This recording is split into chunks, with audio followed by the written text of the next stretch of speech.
బాబ్రీ మసీదు కంటే ముందు నుంచే వేల సంవత్సరాల నుంచి అయోధ్య రామ మందిరం ఉంది. అయోధ్య రామ మందిరం నుంచి బాబ్రీ మసీదుగా మారి దాదాపు 500 ఏళ్ల పోరాటం తర్వాత బాబ్రీ మసీదు నుంచి అయోధ్య రామ మందిరంగా తిరిగి తన శోభను సంతరించుకుంటుంది. ఈ క్రమంలో ఎదురైన సంఘటనలు, కోల్పోయిన ప్రాణాలు, పోరాటాలు వంటి పూర్తి వివరాలు మీకోసం. అయోధ్య ఈ పేరు పురాణాల్లోని ఆయుధ్ అనే మహారాజు నుంచి వచ్చింది. ఆయుధ్ అనే పదం సంస్కృత పదమైన యుద్ధ్ నుంచి వచ్చింది. ఆయుధ్ మహారాజు పుట్టడం వల్ల ఆ నగరానికి అయోధ్య అనే పేరు వచ్చిందని చెప్తారు. ఆయుధ్ మహారాజు శ్రీరాముని పూర్వీకులు అని చెప్తారు. శ్రీరాముడు అవతరించిన ప్రదేశం ఈ అయోధ్య. ఒకప్పుడు కోసల రాజ్యానికి రాజధానిగా ఉండేది ఈ అయోధ్య. ఈ అయోధ్య నగరాన్ని దశరథ మహారాజు పరిపాలించేవాడు. అయితే పుత్రులు లేని లోటుతో ఉన్న దశరథ మహారాజుకి పుత్రకామేష్టి యోగం వల్ల రామ, లక్ష్మణ, భరత, శత్రుఘ్నుడు జన్మిస్తారు. కొన్నేళ్లకు విశ్వామిత్రుడు వచ్చి రాముడిని తన వెంట తీసుకెళ్తాడు. ఆ తర్వాత ఏం జరిగింది అనేది అందరికీ తెలిసిందే. రావణ సంహారం, రామావతారం చాలించడం తెలిసిందే. రాముడు జన్మించిన పుణ్యస్థలం కాబట్టి అయోధ్యలో రాముడి కుమారుల్లో ఒకరైన కుశుడు రామ మందిరాన్ని నిర్మించాడు. ఆ సమయంలో అయోధ్యలో 3000 సీతారామాలయాలు ఉండేవని చెప్తారు.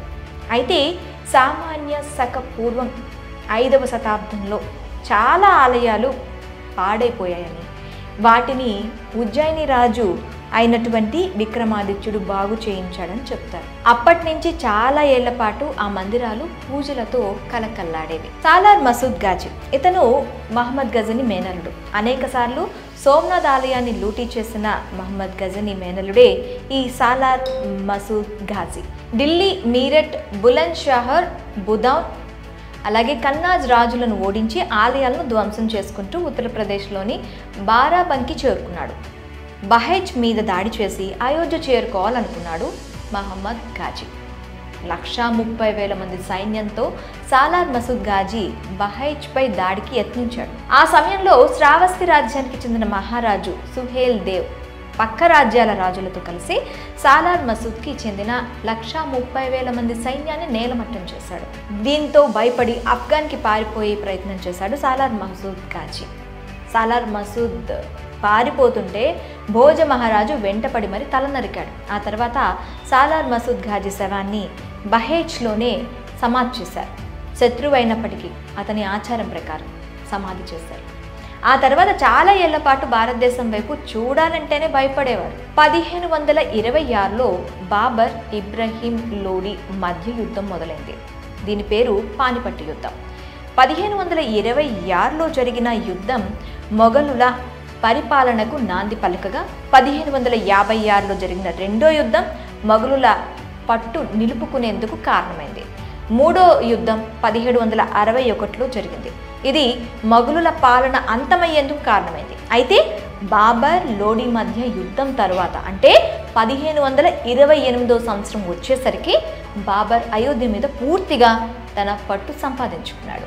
1528వ సంవత్సరంలో అప్పటి అయోధ్యలో ఉన్న మందిరాలను కూల్చమని తన కమాండర్ మీర్ బాఖీకి ఆదేశాలు ఇచ్చాడు బాబర్. దీంతో అయోధ్యలో చాలా మందిరాలను కూల్చాడు మీర్ బాఖీ. వీటిలో అయోధ్య రామ మందిరం కూడా ఒకటి.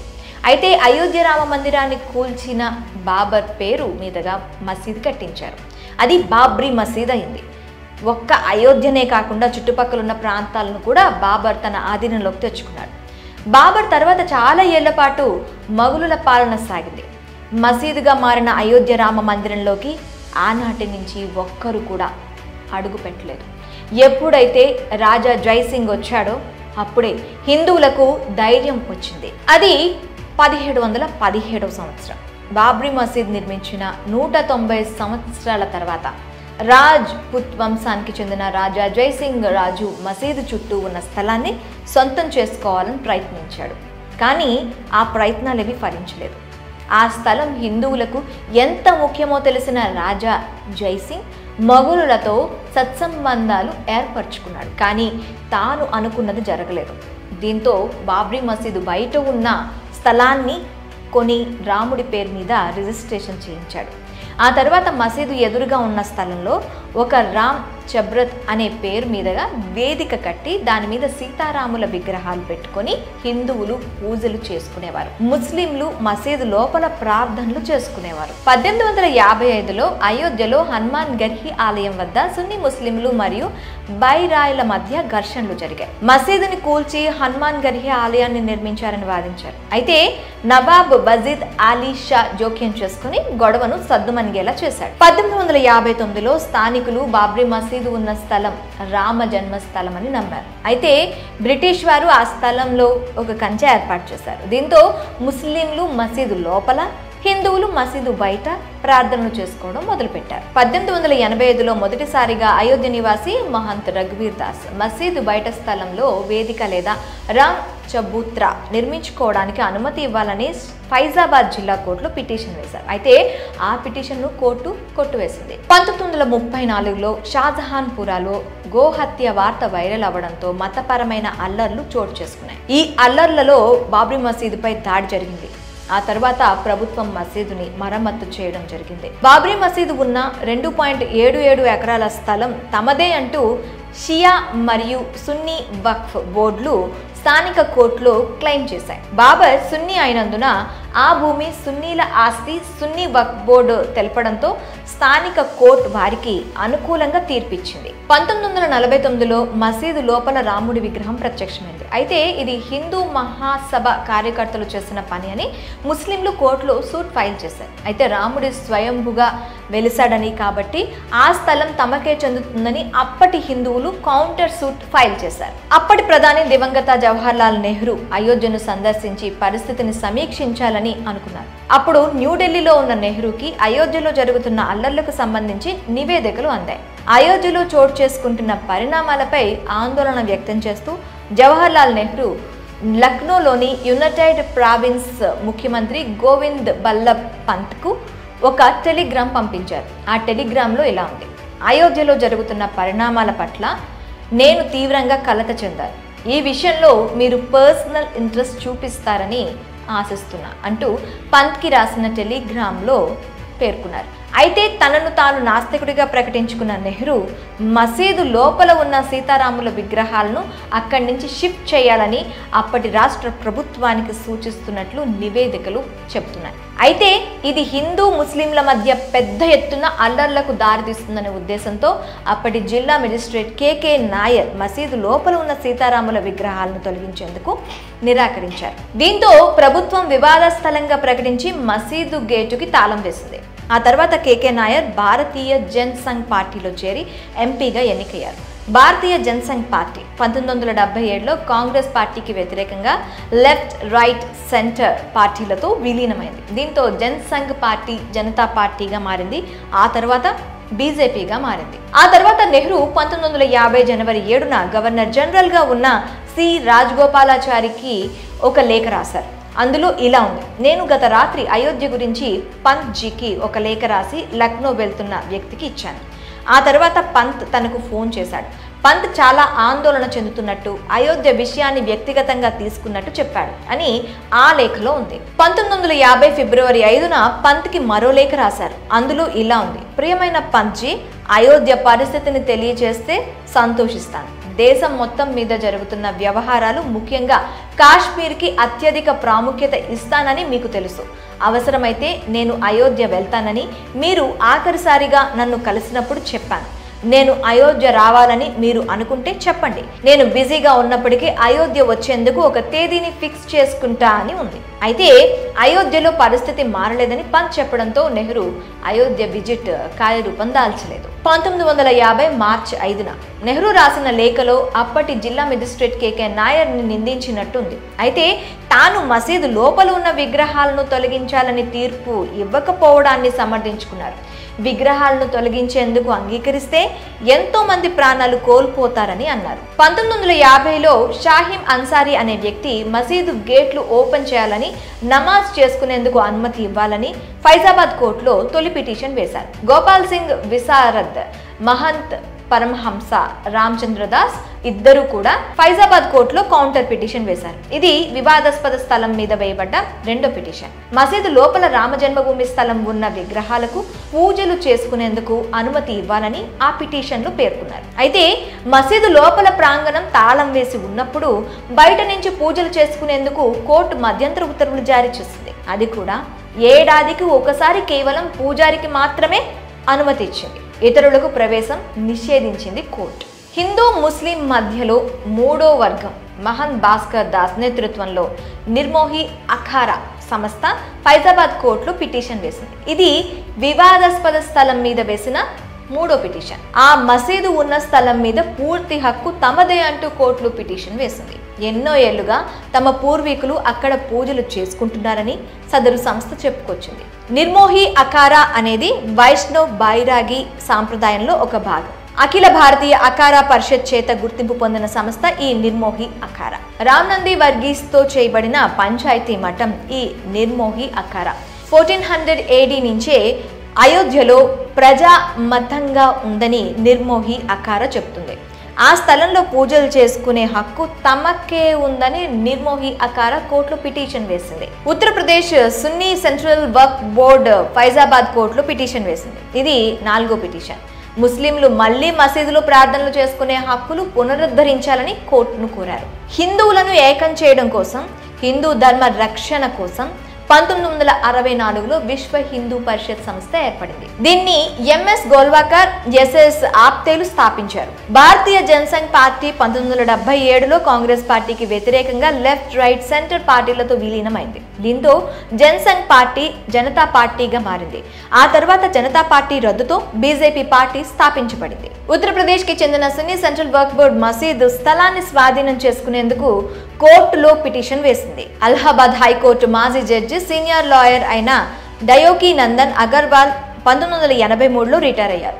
ఆ తర్వాత ఆయన ఫైజాబాద్ వెళ్లి అక్కడ మసీదు ఉన్న స్థలం రామ జన్మ స్థలం అని ప్రూవ్ చేయడానికి డేటా, రెవెన్యూ రికార్డ్స్ అన్నింటినీ సేకరించారు. ఎల్కే అద్వానీ రామ జన్మస్థలంలో రామ మందిరం నిర్మించాలని ఒక ఉద్యమానికి తెరలేపారు. ఆ ఉద్యమం ఊపందుకోవడంతో రామ జన్మస్థలానికి విముక్తి కల్పించి మందిరం నిర్మించడం కోసం విశ్వ హిందూ పరిషత్ సహా పలు హిందూ సంస్థలు ఒక కమిటీ వేశాయి. 1981లో మీనాక్షిపురంలో 400 నుంచి 800 మంది దళిత కుటుంబాలు ఇస్లాంలోకి మతం మారిన దానికి ప్రతిస్పందనగా విశ్వ హిందూ పరిషత్ ధర్మ సంసద్ ను నిర్వహించింది. విశ్వ హిందూ పరిషత్ జాయింట్ సెక్రటరీ అశోక్ సింగర్ నాయకత్వంలో అయోధ్యలో రామ మందిరం నిర్మాణం జరగాలన్న డిమాండ్ ఎక్కువైంది. 1984 సెప్టెంబర్ 25న బీహార్లోని సీతా మహర్షి నుంచి ఢిల్లీకి శ్రీరామ్ జానకి రథయాత్ర చేపట్టారు. ఉత్తరప్రదేశ్లో మరో 6 యాత్రలు చేపట్టారు. ఇందిరాగాంధీ హత్య తర్వాత 9వ లోక్సభ జనరల్ ఎన్నికలు జరిగాయి. 541 సీట్లకు గాను బీజేపీ కేవలం 2 స్థానాలు మాత్రమే గెలుచుకుంది. దీంతో బలహీనంగా ఉన్న బీజేపీ రామ జన్మభూమి ఉద్యమానికి మద్దతు ఇవ్వడంలో విఫలమైంది. మహమ్మద్ అహ్మద్ ఖాన్ షాబానో బేగం కేసులో ఆమెకు మెయింటెనెన్స్ కింద భరణం ఇవ్వాలని హైకోర్టు ఇచ్చిన తీర్పుని సుప్రీంకోర్టు సమర్థించింది. అయితే ఆ తీర్పును ముస్లిం నేతలు ఖండించారు. 1986లో 2.77 ఎకరాల భూమిలో ఉన్న రామ్ చబుత్రాలో పూజలు చేసుకునేందుకు అనుమతి ఇవ్వాలని విశ్వ హిందూ పరిషత్ కోర్టులో పిటిషన్ వేసింది. కోర్టు అనుమతితో మసీదు గేట్లు తెరవబడ్డాయి. హిందువులు పూజలు చేసుకునేందుకు కోర్టు అనుమతి ఇచ్చింది. కోర్టు తీర్పు నచ్చని నిరసనకారులు బాబ్రీ మసీద్ యాక్షన్ కమిటీని ఏర్పాటు చేసుకున్నారు. చరిత్రకారుడు రామచంద్ర గుహు ప్రకారం ఢిల్లీలోని ప్రధాన కార్యాలయం నుంచి వచ్చిన ఆదేశాల మేరకు కోర్టు న్యాయమూర్తి తీర్పు ఇచ్చినట్లు అప్పట్లో బలంగా నమ్మారు.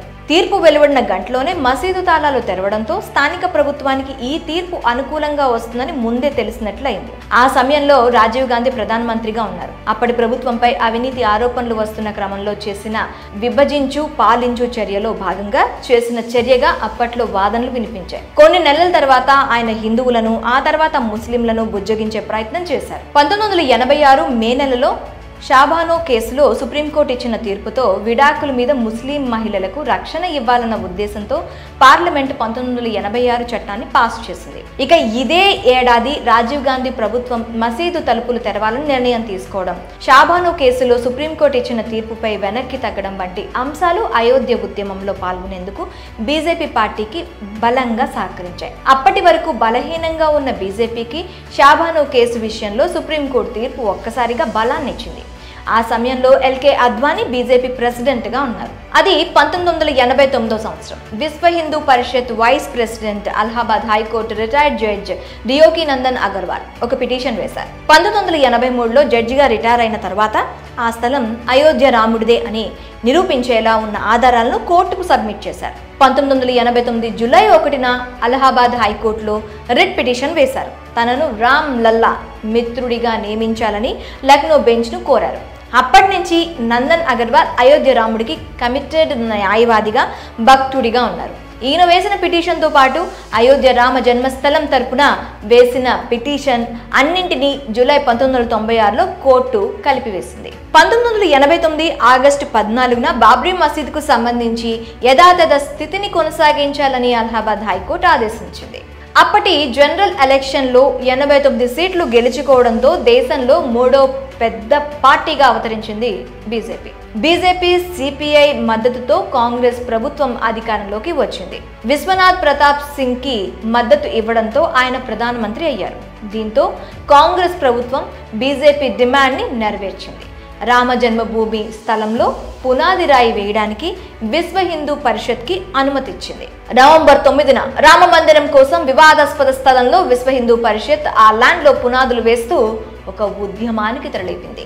1990 సెప్టెంబర్ 25న బీజేపీ నేత ఎల్కే అద్వానీ సోమనాథ్ లో రథయాత్ర ప్రారంభించారు. 1990 అక్టోబర్ 30న పోలీసుల ఆదేశాలను ధిక్కరించి మసీద్ ల్యాండ్ లోకి కవాతు చేస్తున్న బీజేపీ కరసేవకుల మీద పోలీసులు కాల్పులు జరిపారు. ఈ కాల్పుల్లో 20 మంది కరసేవకులు మరణించారు.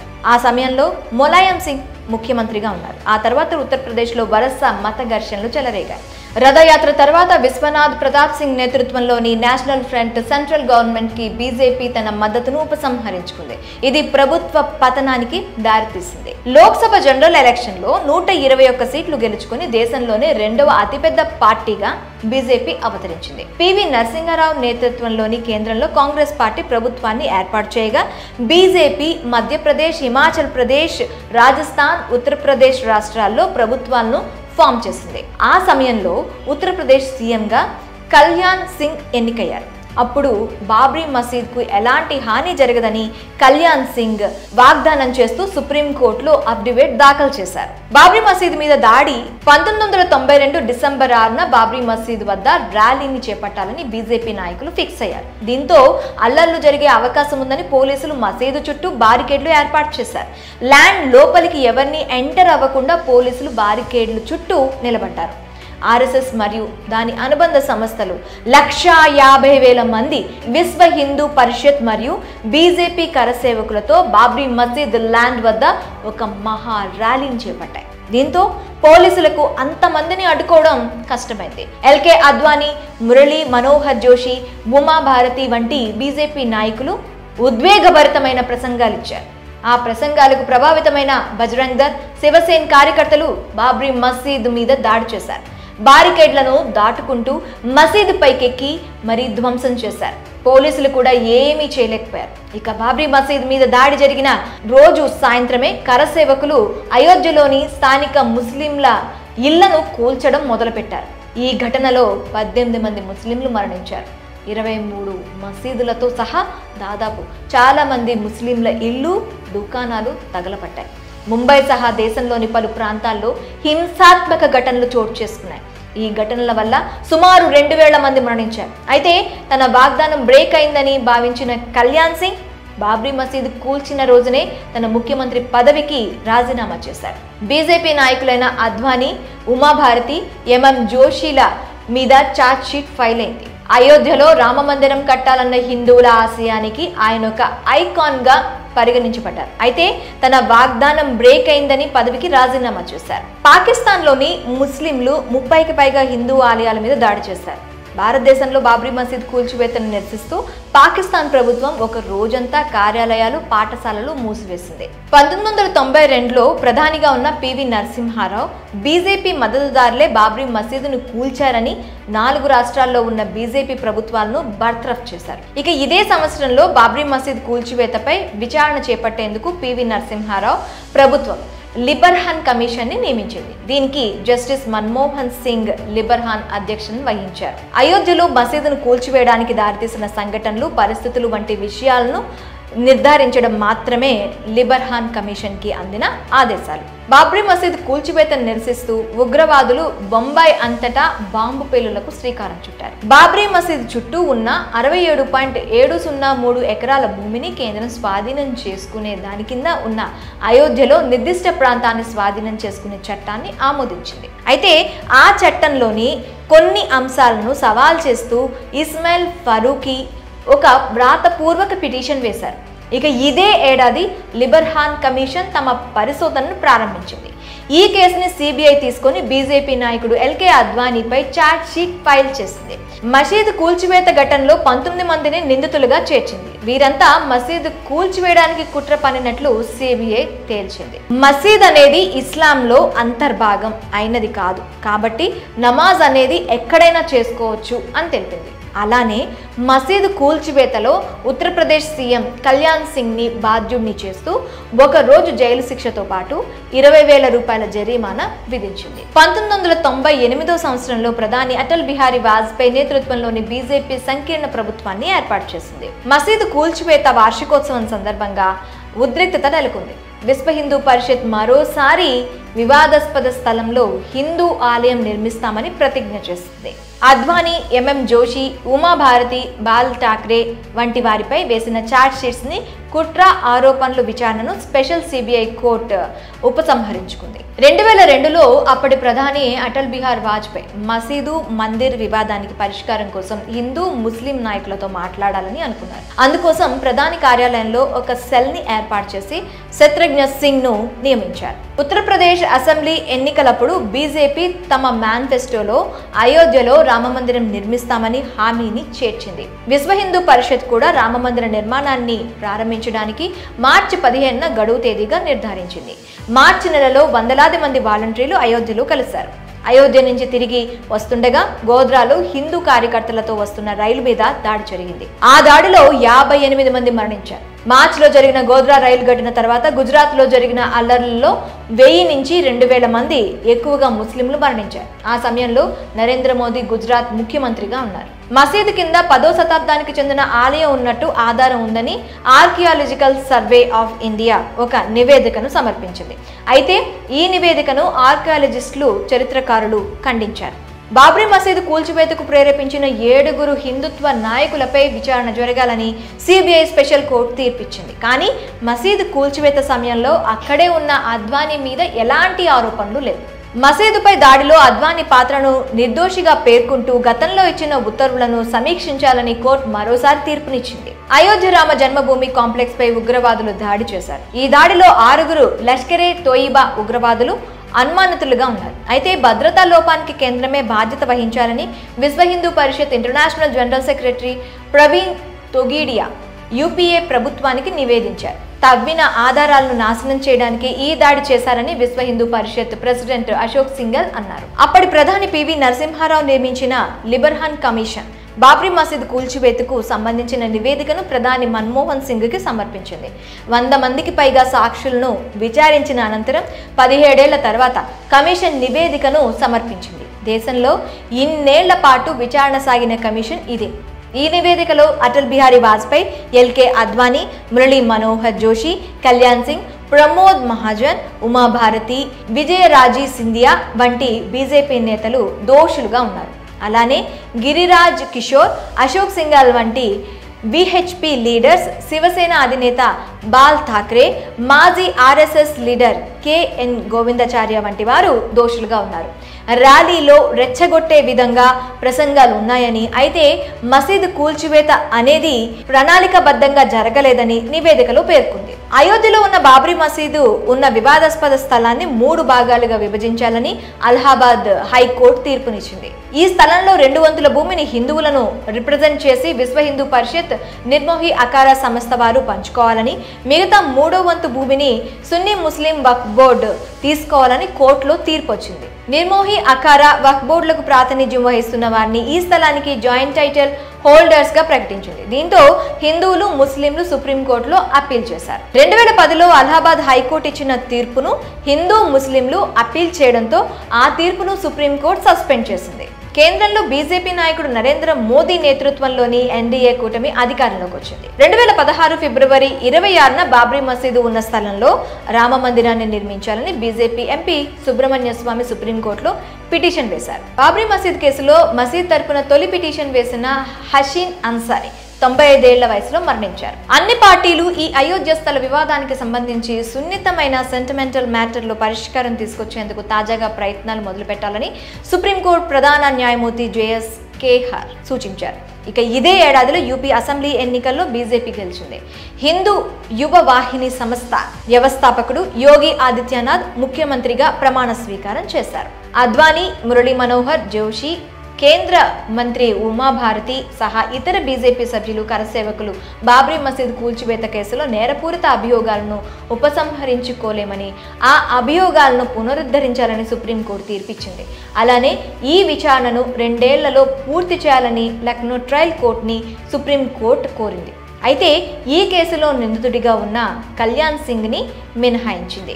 ఎందుకంటే ఆయన రాజస్థాన్కి గవర్నర్గా ఉన్నారు. ఈ విచారణ సమయంలో శివసేన లీడర్ బాల్ ఠాక్రే సహా పలువురు అసలు నిందితులు మరణించారు. అద్వానీ, మురళీ మనోహర్ జోషి, ఉమాభారతి మీద సిబిఐ స్పెషల్ కోర్టు బాబ్రీ మసీద్ కూల్చివేత కుట్రలో భాగమైనందుకు వారిని కోర్టులో హాజరుపరిచింది. ఆ తర్వాత వారికి బెయిల్ మంజూరైంది. బాబ్రీ మసీదు స్థలంలో రామ మందిర నిర్మాణం కోసం పనులు మొదలయ్యాయి. ఆలయ నిర్మాణం కోసం ఉపయోగించే రాళ్లతో ట్రక్కులు అయోధ్యకు చేరుకోవడం ప్రారంభించాయి. అయోధ్య ల్యాండ్ వివాదం కేసులో అలహాబాద్ హైకోర్టు తీర్పును సవాల్ చేస్తూ దాఖలైన పిటిషన్లను విచారించేందుకు జస్టిస్ దీపక్ మిశ్రా నేతృత్వంలోని త్రిసభ్య ధర్మాసనాన్ని సుప్రీంకోర్టు ఏర్పాటు చేసింది. అయోధ్య వివాదాస్పద స్థలానికి కొంత దూరంలో సాహేతుకంగా అనిపించే ముస్లింలు అధికంగా ఉండే ప్రదేశంలో మసీదు నిర్మించడానికి అభ్యంతరం లేదని ఉత్తరప్రదేశ్కి చెందిన షియా సెంట్రల్ వక్ఫ్ బోర్డు సుప్రీంకోర్టుకు తెలిపింది. వివాదాస్పద స్థలంలో కేవలం అయోధ్య రామ మందిరం మాత్రమే నిర్మించాలని, వేరే ఇంకేది నిర్మించకూడదని ఆర్ఎస్ఎస్ చీఫ్ మోహన్ భగవత్ అన్నారు. అయోధ్యలో రామ మందిరం, లక్నోలో మసీద్ నిర్మించడానికి అభ్యంతరం లేదని ఉత్తరప్రదేశ్ షియా సెంట్రల్ వక్ఫ్ బోర్డు సుప్రీంకోర్టుకు తెలిపింది. 2017 డిసెంబర్ 1న 32 మంది పౌర హక్కుల కార్యకర్తలు 2010లో అలహాబాద్ హైకోర్టు తీర్పుని సవాల్ చేస్తూ పిటిషన్ వేశారు. అలహాబాద్ హైకోర్టు ఆ ల్యాండ్ ని 3 భాగాలుగా విభజిస్తూ తీర్పిచ్చింది. దీన్నే సవాల్ చేస్తూ 32 మంది పిటిషన్ వేశారు. 2018 మార్చి 14న పౌర హక్కుల కార్యకర్తలు వేసిన పిటిషన్ను సుప్రీంకోర్టు విచారణ ప్రారంభించింది. 2016లో సుబ్రహ్మణ్య స్వామి వేసిన పిటిషన్ సహా అన్ని మధ్యంతర పిటిషన్లను సుప్రీంకోర్టు తిరస్కరించింది. ఈ కేసులో పక్షాలుగా జోక్యం చేసుకోవాలని కోరింది. 1994 నాటి తీర్పును మరలా పరిశీలించాలని కొంతమంది ముస్లిం గ్రూపులు విచారణను ఆలస్యం చేసేందుకు ప్రయత్నిస్తున్నాయని యూపీ ప్రభుత్వం సుప్రీంకోర్టుకు తెలిపింది. 5 జడ్జీలు కలిగిన రాజ్యాంగ ధర్మాసనానికి కేసును రిఫర్ చేసేందుకు సుప్రీంకోర్టు నిరాకరించింది. ఈ కేసును కొత్తగా ఏర్పాటైన త్రిసభ్య ధర్మాసనానికి అప్పచెప్పింది. అఖిల్ భారత హిందూ మహాసభ అభ్యర్థించిన ముందస్తు విచారణను సుప్రీంకోర్టు తిరస్కరించింది. శివసేన అధినేత ఉద్ధవ్ ఠాక్రే అయోధ్యను సందర్శించి ఈ వివాదంలోకి మోదీ ప్రభుత్వం తనను లాగుతోందని ఆరోపించారు. బాబ్రీ మసీద్ ల్యాండ్ ఇష్యూ కేసును విచారించేందుకు సుప్రీంకోర్టు 5 సభ్యులతో కూడిన ధర్మాసనాన్ని ఏర్పాటు చేసింది. అనేక వాదనలు, విచారణల అనంతరం సుప్రీంకోర్టు 2019 నవంబర్ 9న చారిత్రాత్మక తీర్పు వెలువరించింది. 2.77 ఎకరాల వివాదాస్పద ల్యాండ్ రామ్ లల్లాకి చెందుతుందని సుప్రీంకోర్టు తీర్పునిచ్చింది. కేంద్రం 3 నెలల్లో ఒక ట్రస్ట్ ని ఏర్పాటు చేస్తే భూమిని వారికి అప్పచెప్పడం జరుగుతుందని తెలిపింది. సున్నీ వక్ఫ్ బోర్డ్ కి మసీదు నిర్మించుకోవడానికి అయోధ్యలో మరొక ప్రత్యేక ప్రదేశం 5 ఎకరాల భూమిని ఇవ్వడం జరుగుతోందని సుప్రీంకోర్టు చారిత్రాత్మక తీర్పు ఇచ్చింది. అనేక వాదనలు విచారణల అనంతరం సుప్రీంకోర్టు 2019 నవంబర్ 9న చారిత్రాత్మక తీర్పు వెలువరించింది. 2.77 ఎకరాల వివాదాస్పద ల్యాండ్ రామ్లల్లాకి చెందుతుందని సుప్రీంకోర్టు తీర్పు ఇచ్చింది. కేంద్రం 3 నెలల్లో ఒక ట్రస్ట్ ని ఏర్పాటు చేస్తే భూమిని వారికి అప్పచెప్పడం జరుగుతుందని తెలిపింది. సున్నీ వక్ఫ్ బోర్డుకి మసీదు నిర్మించుకోవడానికి అయోధ్యలో మరొక ప్రత్యేక ప్రదేశంలో 5 ఎకరాల భూమిని ఇవ్వడం జరుగుతుందని సుప్రీంకోర్టు చారిత్రాత్మక తీర్పు ఇచ్చింది. చీఫ్ జస్టిస్ రంజన్ గొగోయ్ నేతృత్వంలోని 5 సభ్యులతో కూడిన ధర్మాసనం ఏకగ్రీవ తీర్పునిచ్చింది. సుప్రీంకోర్టు తీర్పుతో కేంద్రం రామమందిర ట్రస్ట్ ని ఏర్పాటు చేసింది. ఆగస్టు 5న అయోధ్య రామమందిర నిర్మాణానికి అధికారికంగా పునాది పడింది. ఆగస్టు 5 ఉదయం 11 గంటల నుంచి మధ్యాహ్నం 1 గంట వరకు భూమి పూజ ఉంటుందని రామమందిర ట్రస్ట్ ప్రకటించినట్టుగానే భూమి పూజ ఘనంగా జరిగింది. ఈ అయోధ్య భూమి పూజకు ప్రధాని నరేంద్ర మోదీ హాజరయ్యారు. మోదీ రామమందిర శంకుస్థాపన చేశారు. భూమి పూజ అనంతరం ఆలయ నిర్మాణం మొదలైంది. జనవరి 22న ప్రధాని మోదీ నిర్మాణంలో ఉన్న అయోధ్య రామ మందిరంలోని బాలరాముడి ప్రాణ ప్రతిష్ఠ మహోత్సవంలో మరోసారి ముఖ్య భూమిక పోషించనున్నారు. ఇదే అయోధ్య నుంచి బాబ్రీ మసీద్ నుంచి అయోధ్యకు మసీద్ వర్సెస్ మందిర్ వివాదానికి సంబంధించిన పూర్తి సమాచారం.